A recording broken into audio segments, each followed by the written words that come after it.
The call came just after lunch, that quiet hour when the house settles, the mail is sorted, and the world feels predictable. Across the room, the caller ID was flashing. Internal Revenue Service. "Mr. Briggs," the voice said, sharp and authoritative. "This is Agent Collins with the IRS. We are calling regarding serious discrepancies in your tax filings. If you do not make immediate payment, a warrant will be issued for your arrest." He tried to speak, but the voice barreled forward. "You ignored multiple notices. This is your final warning. You must stay on the line. Drive to the nearest store and purchase government-approved payment cards." He had never missed a tax payment in his life, but the voice, cold, confident, unyielding, made him feel like a criminal.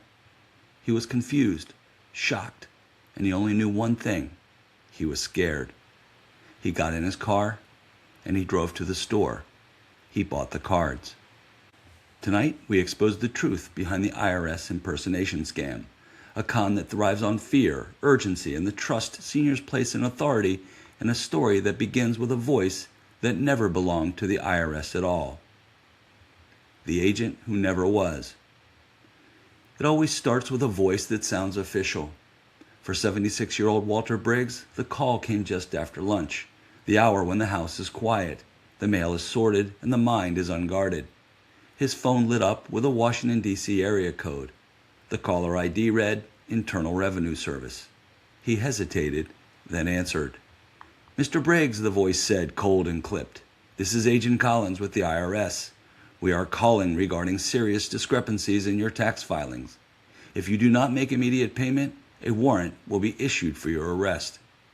Walter's heart slammed against his ribs. A warrant? For him?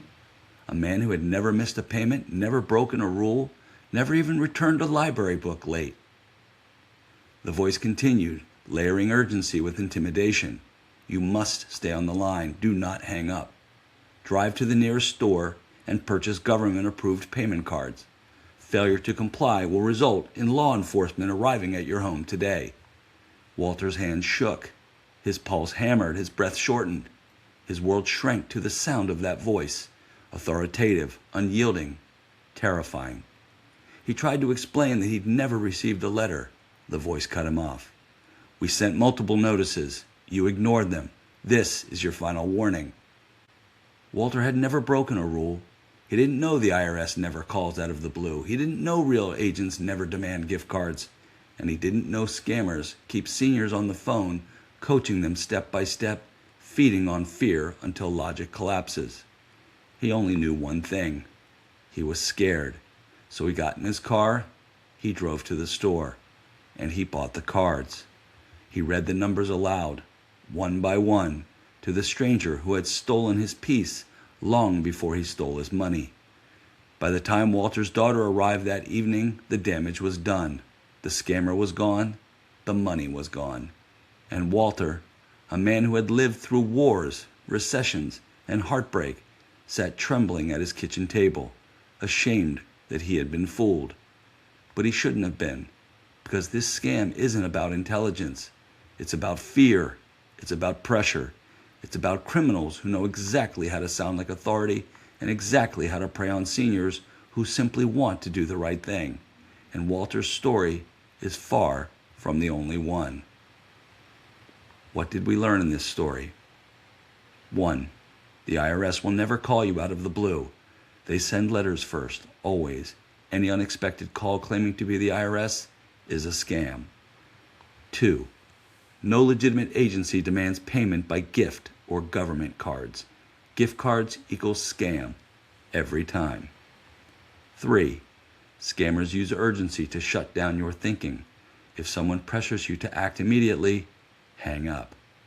4. Never stay on the phone while driving to buy anything. Real government agencies do not coach you through payments. 5. The IRS will never suspend your Social Security number. Anyone claiming this is lying. 6. Never click links in emails claiming to be from the IRS. They do not send unsolicited emails. And 7. When in doubt, hang up and call back using a number you find, never the number they gave you. Walter wasn't foolish. He wasn't careless. He wasn't naive. He was targeted, because the scammers know exactly how to sound official.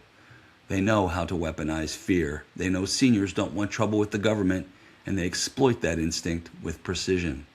The IRS impersonation scam doesn't rely on sophistication. It relies on pressure. It relies on urgency. It relies on the silence of victims who feel ashamed. But here's the truth: you are not alone, and you are not to blame. The IRS will never call demanding immediate payment, and they will never threaten arrest. They will never ask for gift cards, wire transfers, or bank details over the phone. So the next time a voice claims to be from the IRS, demanding money, demanding secrecy, demanding obedience, remember Walter's story. And hang up and take a deep breath. Call the real IRS using a number you look up, because the strongest defense against fraud is refusing to let fear answer the phone. This has been Fraud in a Moment, where we expose the schemes hiding in plain sight and give you the tools to protect what's yours. Until next time, stay alert, stay steady, and remember, if any call demands you use cards, simply hang up, leaving their scam in shards.